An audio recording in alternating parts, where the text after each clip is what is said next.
Linda hadir, Putri hadir, Gina hadir, Rizka hadir, Pantri hadir. Ya baik. Oke, sebelumnya kita biar lebih semangat harus tepuk semangat dulu ya.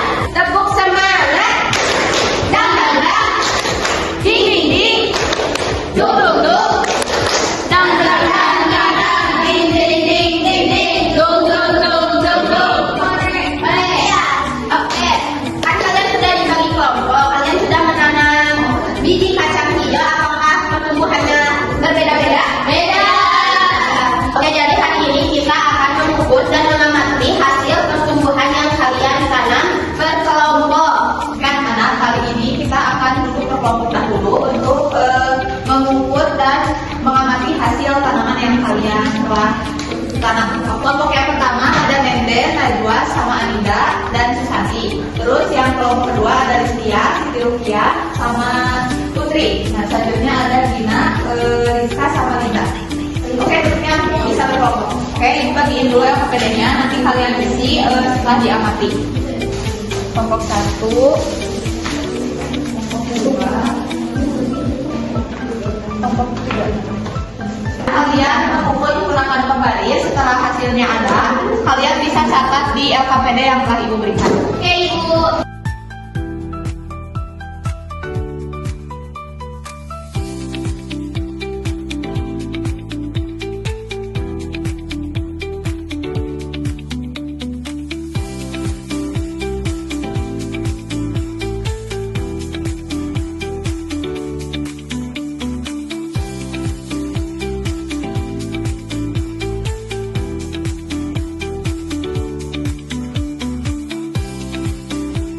Semuanya sudah beres mengerjakan?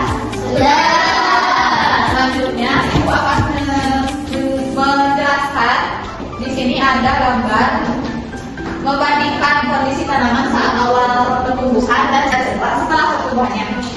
Nah, di sini bisa kalian lihat ada gambar proses pertumbuhan awal dari di suhu ruangan ada cahaya. Terus selanjutnya ini untuk hasil akhirnya.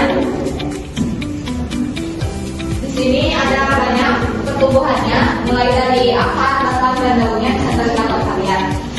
Ini untuk di dalam kulkas atau suhu yang dingin.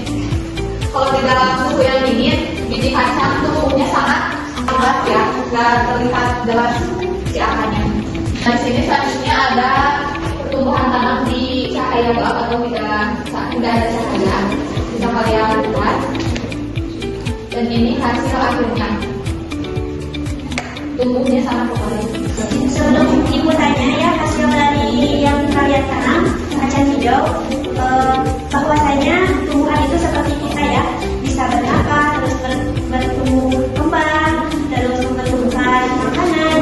Nah, dari tanaman hasil kalian dari hari ke-1 sampai hari ke-5, Ibu menyuruh ke-1 yaitu dengan menggunakan langsung dengan cahaya matahari, dan kedua tanpa menggunakan cahaya. Menyuruh kalian untuk meletakkan kacang hijau yang kalian tanam di dalam kulkas. Dan setelah itu tanaman butuh air. Terus kedua tanaman itu butuh cahaya matahari untuk apa? Untuk memperkuat tubuh mereka agar bisa bertumbuh kembang. Yang terakhir itu mengumpulkan udara, karena tanaman itu butuh pernapasan, tidak hanya manusia tapi tumbuhan juga bernapas.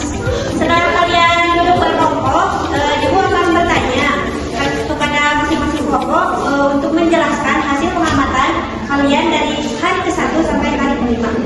Jadi kelompok kita mendiskusikan mendapatkan tugas menanam kacang hijau di bawah sinar matahari. Pertumbuhannya cepat, soalnya kan ini langsung di bawah sinar mataharinya, terus sering disiram juga, jadi pertumbuhannya cepat. Kami diberi tugas menyimpan ini di dalam kulkas, karena di dalam kulkas tidak ada suhu dan tidak ada pernapasan untuk kacang ini tumbuh, sehingga tidak ada perubahan apapun. Jadi tetap seperti ini, Ibu, tidak ada pertumbuhan. Jadi kalau ini mah tidak terpengaruh sinar matahari, jadi dalam pertumbuhannya itu akan lambat. Dan di sini Ibu mempunyai poster.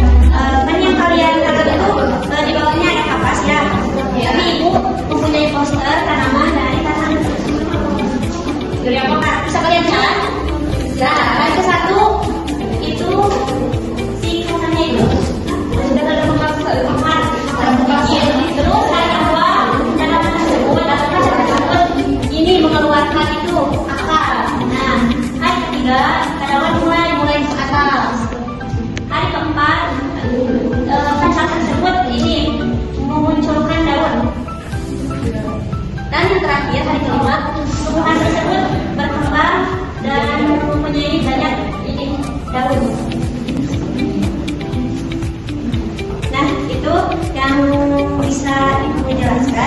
Jadi intinya apabila kita merawat tumbuhan dengan baik, maka pertumbuhan juga akan tumbuh dengan baik. Nah baiklah anak, hari ini kita belajar pertumbuhan pada biji kacang hijau. Yang dimana biji tersebut disimpan dalam kampas dan diolah lalu menjadi pertumbuhan.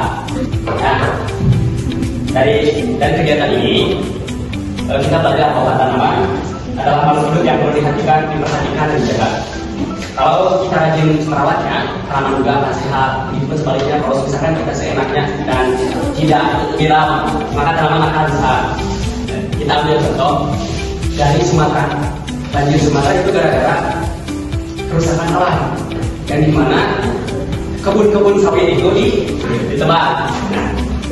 Nah, semoga pembelajaran hari ini kita bisa lebih menjaga pada tanaman, begitupun pada lingkungan sekitar kita. Mari kita tutup pembelajaran ini dengan doa. Semoga apa yang kita pelajari hari ini bermanfaat dan bisa kita jadikan pembelajaran dalam kehidupan sehari-hari. Baik, sekarang kita tutup pembelajaran pada hari ini dengan doa di para majlis. Coba